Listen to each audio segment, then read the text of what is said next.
Y bueno, que los patitos, vamos con un libro que es este. Sí, ministro. Supuestamente publicado por el Tribunal Vasco de Cuentas, Herri Kontuen Euskalepaitegia, firmado por un tal Jonathan Lin y Anthony Jay. Es un libro que conviene decirlo porque salió de Rirriz, de Santander, calle Rua la Sal, detrás de la Plaza Porticada, en un esquema de cosas, cierto, es privado, en particular, un negocio, en un local, pero que remite a esa idea de que los libros pueden tener segunda, tercera o cuarta vida a la hora de acercarse. No vas a obtener un dineral, no vas a obtener una victoria para irte de crucero con los libros que puedas dejar, hasta el punto de que puedes dejar un número importante de libros y incluso después de eso tener que poner unos pocos euros más para comprarte un solo libro en Casa del Libro, cosa que está en la calle Burgos, en la propia ciudad de Santander. Pero digamos que puede permitirte el hecho de que si tienes un montón de libros, que quieres deshacerte de ellos y que no quieras dejárselos al contenedor azul, sino que quieras que tengan una nueva vida y que alguien los pueda coger y leer en la ausencia, por ejemplo, de lo que en Verango hay de ese kiosco reconvertido, pues es una solución natural a la hora de garantizar que en un lugar vaya a haber público objetivo que vaya a encontrar este tipo de libros. Ese ministro tiene que ver con la política, tiene que ver con el ámbito británico, tiene que ver con el ámbito de lo que uno puede encontrar en esa lucha de lo que supone la oposición. Pero ¿qué es la oposición y qué es el gobierno? ¿Y cuáles serían las situaciones respecto de la realidad del poder, de la administración? Aquí nos encontramos con una visión más bien neoclásica, en el ámbito anglosajónico, como dirían en la caja de trovadores. Aquí los píxeles de un anónimo señor trajeado, porque ahí nos podríamos encontrar con el clásico cuadro del hombre de traje con la manzana en El secreto de Thomas Crown. George Pepper y luego Pierce Brosnan encarnaron a esa personalidad en el cine. Y en el ámbito, como digo, cultural, nos encontraríamos con esa idea de la conexión con el ámbito greco-latino, el ámbito neoclásico de la época de finales del siglo XVIII, cuando se constituye lo que serían los Estados Unidos de América. Y la herencia en buena medida respecto del ámbito británico, con la idea de que los británicos, a pesar de tener muy poco año de presencia respecto de otros lugares del imperio, respecto de haber sido parte del mismo, menos estuvo el tema de la Dacia y el rumano sigue teniendo dependencia lingüística respecto del ámbito latino y del italiano, con lo cual esa huella no tiene por qué ser sino intensa, no solamente extensa en años. Esa intensidad del arraigo de ciertas costumbres hace que en ciertas capas del ámbito anglosajónico tengan esa idea de que los herederos auténticos del Imperio Romano no son Italia, Francia o España, sino el Reino Unido, Royaume-Uni, el ámbito inglés. Y a través de Inglaterra, la herencia recaería en el Nuevo Mundo a través de los Estados Unidos de América. Aquí nos encontramos con la idea de la administración británica. Y este libro resulta ciertamente curioso porque no tiene una contraportada. No la tiene. Cuando nos encontramos con la situación respecto de la portada, aquí nos encontramos con esta portada de un libro como si fuera del IVAP, del Instituto Vasco de Administración Pública. Aquí nos encontramos con el escudo parlamentario, pero que tiene que ver con el Tribunal de Cuentas de Euskadi, y en la posición de lo que supone esta capa, como veis, no hay nada. Ni siquiera una descripción de lo que nos vamos a encontrar dentro. ¿Por qué lo digo? Porque es importante. Porque en buena medida puede uno dudar si es una serie de memorias de estas personas, una memoria en base a ser un negro, como le pasa respecto de Irene Lozano con los dos libros publicados de Pedro Sánchez Pérez Castejón, o es parte de lo que luego sería una serie de televisión llamada precisamente Sí Ministro. Pero ¿sería un choteo el hecho de que lo incorpore en las publicaciones, en el catálogo de publicaciones oficial del Tribunal de Cuentas y no diga exactamente que esto es una novela, que es una publicación ficticia respecto de un ministro que nunca existió, de un gobierno que sí existió, el de Margaret Thatcher, a partir de 1979 en el Reino Unido, que venía a repartir una realidad no solamente respecto de enmienda de totalidad de los gobiernos laboristas precedentes, sino también del consenso que había establecido después de la Segunda Guerra Mundial, la idea del laborismo y del conservadurismo de los gloriosos 30 que dicen en Francia respecto del estado de bienestar, cosa que Margaret Thatcher, con su revolución neoconservadora, trae a colación respecto de, por ejemplo, lo que vemos en este libro acerca del Departamento de Administración, que trata de reducir la administración pública. Ahí nos encontramos con los discursos, por ejemplo, de Niskanen y Osborne, de 1972-73, con una búsqueda de redimensionamiento del espacio público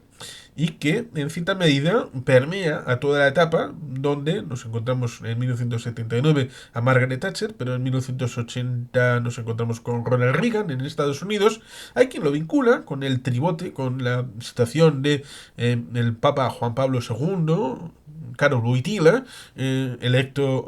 Papa por el Espíritu Santo en 1978, en el segundo cónclave, después del fallecimiento de Albino Luciani, el Papa Juan Pablo I,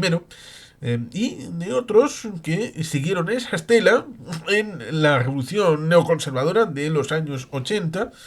Hay quien incluso podría meter a Ceausescu, que en buena medida pagó religiosamente los préstamos occidentales a una costa de lo que acabó llevándole por el mal camino, aunque hay quien dice, como Tico Medina, en su libro acerca de los servicios secretos, que fue el KGB el que propició la caída, y luego nos encontramos con los antiguos comunistas del régimen en lo que acabó siendo el Partido Socialdemócrata.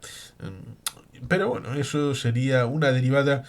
curiosona, pero no ligada específicamente con el tema del libro. 1979, Reino Unido, el cambio de políticas, y nos encontramos con un ministro que va directamente al hecho de que le han encargado, o más bien, tenía esa idea de que iba a ser ministro en un gobierno británico, con todo lo que significa el Imperio Británico, el poder. Y creo que es O'Keefe el que hizo ese libro que hemos comentado en el canal respecto del Brexit y sus consecuencias desde la psique del británico. Esa situación respecto de las políticas públicas en la que el pasado respecto de la amplia difusión de lo que era el funcionariado, las políticas públicas. Recordemos, en el ámbito británico, hasta la época de la Primera Guerra Mundial, el presupuesto público era bastante contenido. Y solamente el hecho de la ampliación del gasto público en la Primera Guerra Mundial como algo estructural y el hecho de que durara un largo periodo, desde el 14 hasta el 18, el hecho de que en esos 4 años hubiera que ejercer una labor importante e intensiva de gasto público, no solamente para el tema de la guerra, sino también para el ámbito logístico, sino también para la diversa funcionalidad del ejército y de la relación con la población. Recordemos que llegó a haber hasta 4 diversos tipos de formas de organización del ejército británico. Llevó a que cuando termina la Primera Guerra Mundial eso se convierta más o menos en estructural y el gasto público estructure, valga la redundancia, una formulación diferente de las políticas públicas, con la idea de solidaridad que luego se consolidará después de la Segunda Guerra Mundial con ese gobierno de coalición del año mayo 40, liderado por Churchill, pero en el que estaba Clement Attlee, el líder de los laboristas. Ya con Ramsay MacDonald, que fue primer ministro en el año 24, en todo el año, pero fue solamente unos meses, 11 meses, pero luego los laboristas empezaron a adquirir una suerte de capacitación, de training, porque la dualidad el ámbito británico del poder se alternaba entre los liberales y los conservadores. Los Whigs, que Churchill tuvo un paseo por este ámbito liberal, pero es más conocido tal vez por ser un miembro del Partido Conservador, acabó desapareciendo. Asquith, Joy George, tienen bastante que ver, como con Churchill, respecto de esa desaparición, fundamentalmente en lo que supone la Primera Guerra Mundial del clásico Partido Liberal. Y la reconfiguración del duopolio político británico con lo que suponen conservadores contra laboristas, que parece que está en riesgo de ruptura, más allá de lo que pudo haber supuesto el Partido Liberal Demócrata, que no llegó a coagular como opción alternativa, pero el UKIP como primer vector de ataque, y ahora el Reform Party, que es una reconfiguración 2.0, parece que tiene visos de hacer algo parecido como pasó en Alemania respecto de lo que ha acabado siendo no solamente el inicio con Die Linke, sino también con lo que supuso BSW como vector también de aproximación, a pesar de que no haya coagulado en éxito, pero AfD también como transmutador del sistema político. Pero en este año 1979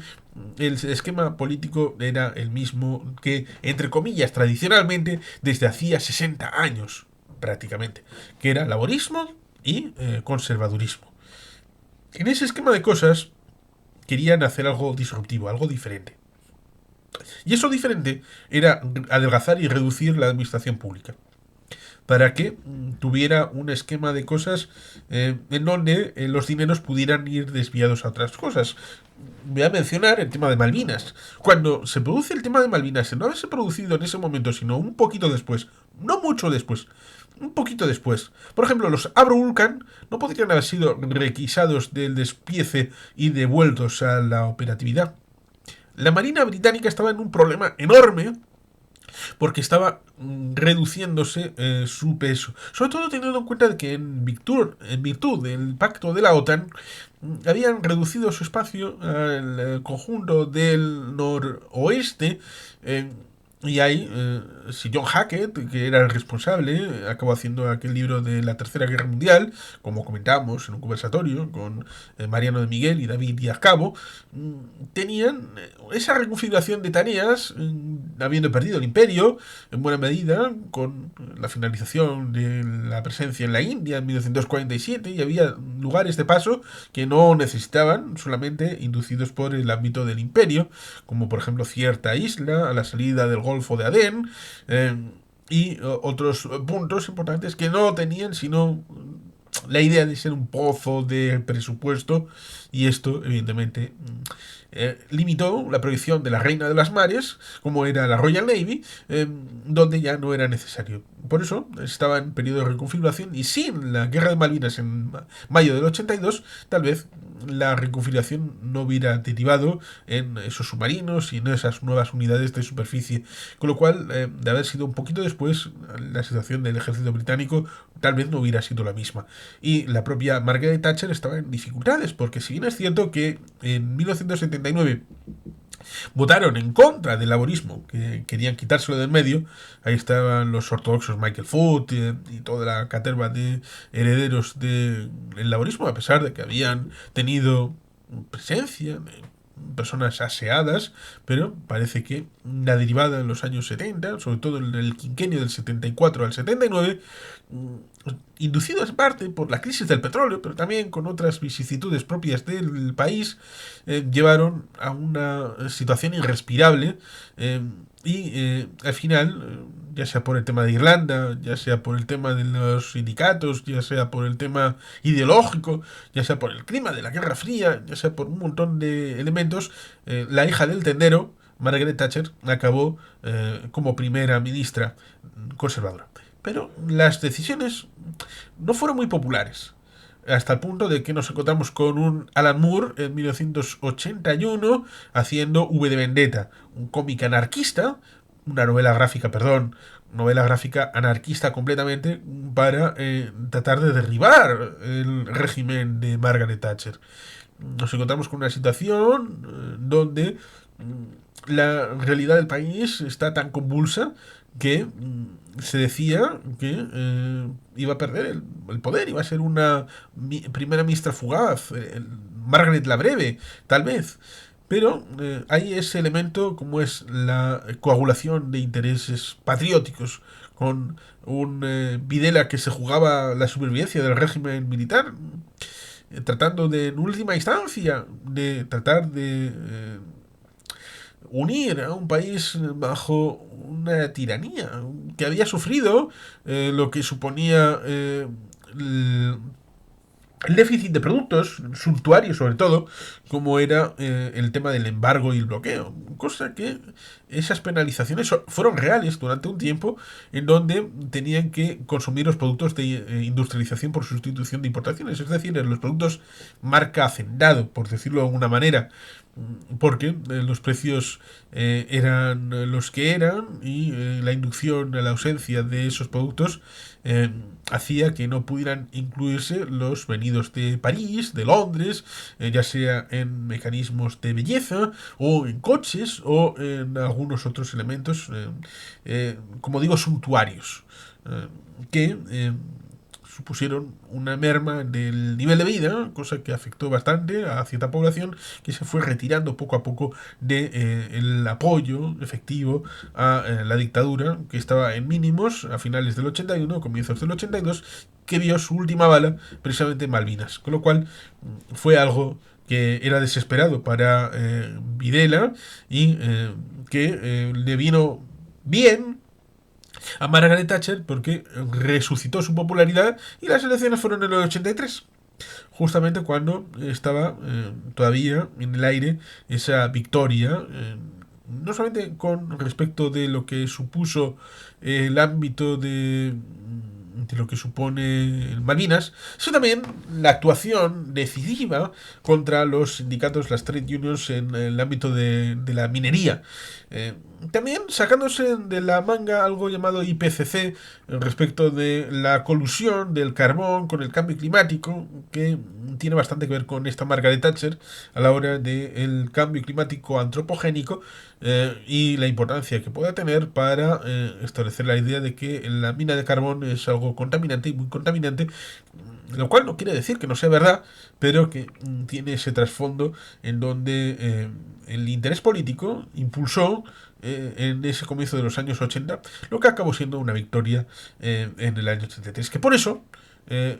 lo que supone el mandato de Margaret Thatcher nos ha llegado como un legado, porque Tony Blair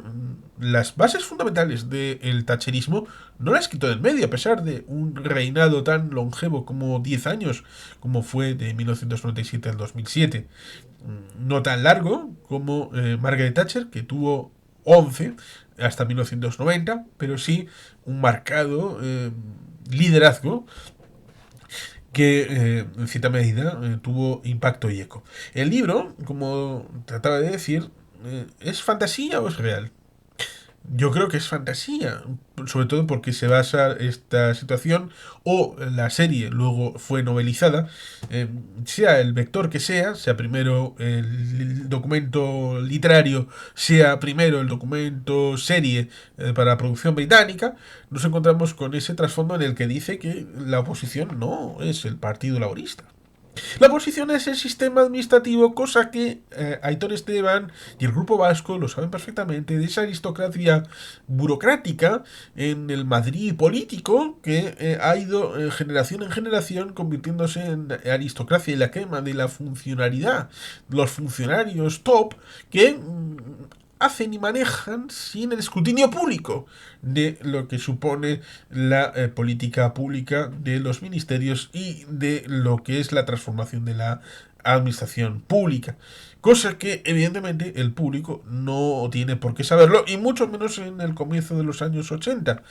a pesar de que saben perfectamente el tema de ingresos y gastos, cuánto es el déficit, cuánto es la deuda y cuál es la dificultad, porque los propios laboristas lo han hecho público por sus acciones y los conservadores lo han denunciado con sus actividades políticas en la Cámara de los Comunes y en otras instancias. Y eso es lo que quieren recortar, pero a fuer de saber esas cortinillas, ese instrumentalismo de la realidad administrativa y de cómo se juega tal vez con la administración pública y con el juego respecto de los medios de comunicación, por lo menos en esos años 80, de cómo se transmitían las ideas, de cómo el público las recibía, de cómo el ciclo noticioso se ejercía con estas personas que en buena medida no tenían conocimiento. Porque una cosa era ser diputado, pero otra ser miembro del gabinete. Y en buena medida el legado institucional, la memoria institucional, cuando Harold Wilson fue primer ministro, parece que el único que había sido ministro era él mismo. Y cuando Margaret Thatcher fue primera ministra, más allá de ella misma, no había nadie que tuviera un conocimiento intrínseco de una maquinaria que funcionaba por sí misma, de una realidad que era autoconsciente y que en buena medida tenía sus propias dinámicas de poder y sus propias respuestas a preguntas que pudieran plantearse. Tenía sus propios intereses, sus propias prioridades, que casaban mal con esas dinámicas destructivas y disgregadoras de, por ejemplo, lo que supone el caso de Margaret Thatcher y la idea del departamento este de administración para tratar de reducirla. El libro trata de situar esas posiciones como nos podemos ver en este índice. Pero antes de eso, resulta ciertamente curioso porque nos encontramos con la idea de traducción concedido por la BBC. Con lo cual ya nos da la idea de Diaries of Cabinet Minister, de Complete Diaries Minister, con lo cual nos remite sucintamente a la BBC y a la serie. El prólogo resulta curioso porque está hecho por el presidente del Tribunal Vasco de Cuentas Públicas. Los editores, Jonathan Lean y Anthony Jay, de Hacker College, Oxford, en septiembre del año 2019, y el suministro que tendría dos partes, suministro 1 y suministro 2, con gobierno abierto, revista oficial, las economías, el hermano grande, bueno, más bien el Big Brother, el hermano mayor, remitiendo a 1984, el juicio final, derecho a saber, creación de empleos para los jóvenes, la sociedad compasiva, esto es una traducción literal, Compassion Society, la lista de la muerte, haciendo honores, y en la segunda parte, el palo encebado, lo malo conocido, la calidad de la vida, cuestión de lealtad, igualdad de oportunidad, el desafío, la dimensión moral, la cama de clavos, el cura pecador, la tajada de clase media y el esqueleto en el armario. Y empieza por eso, de gobierno abierto, lo cual recordará a cosas actuales. Ciertamente, Open Government. ¿Es esto una inferencia respecto de presentismo? Es una pregunta que también puede uno hacerse. Es llevar al pasado cosas que se dicen respecto del gobierno de David Cameron, sin ir más lejos, o gobiernos conservadores posteriores a David Cameron, la situación del momento respecto del Brexit, que cuando llegué a ese momento en el libro recordé el sketch que circuló profusamente con el tema de el Brexit, lo cual ciertamente da esa idea de ¿es ficción? ¿Es realidad? No son unas memorias, porque yo insisto, me da que es base a esa cristalización de lo que supuso ese tipo de mandato, pero en una figura ficticia, en un relato de leyenda de lo que esa situación de un ministro cuando se encuentra con sus subordinados, como el señor Humphrey, y otros colaboradores, ya sea en esa distribución respecto de cuáles son los políticos designados, cuáles son los altos funcionarios que puedes elegir que estén a tu cargo y la idea del funcionariado que está ya establecido respecto de otros formularios a la hora de la selección de personal. Con lo cual, la administración británica estaría aquí en buena medida, sobre todo en una época bien trasladada, se supone, porque cotejar esta realidad es complicado, no habría que tener mayor conocimiento, pero ese juego respecto de que sea el Tribunal de Cuentas el que presente como si fuera algo histórico, accurate, algo que en buena medida es realmente ficticio y ligado a la BBC y a la producción de una serie, porque ese ministro, en cierta medida, podríamos equipararlo con The Office, aquella película, serie de Ricky Gervais que fue eliminada a las 2 temporadas, pero luego fue vendida y tenemos la versión americana con el señor... Eh, eh, ¿Cómo era este muchacho? Ahora se me ha ido. Eh, eh, Michael Scott, interpretado por... Se me ha ido el muchacho. ¿Qué más está? Bueno, no pasa nada. Michael Scott, The Office, estuvo 7 temporadas, está bien. Pero digamos que eso sabemos perfectamente que es un vector de ficción. En Sí Ministro no lo tenemos tan claro, por lo menos en el ámbito literario. Como digo, nos encontramos con esto en la sección de ámbito político, en Rirrid, en Santander, en la calle Rualasal. Eh, por lo que, bueno, pues ahí está parte del intríngulis. Cuáles son las fronteras que traza el libro y, bueno, pero en cualquier caso es recomendable. Y sin más, queridos patitos, es que ricasco, agur berobat, Betty Gelpian.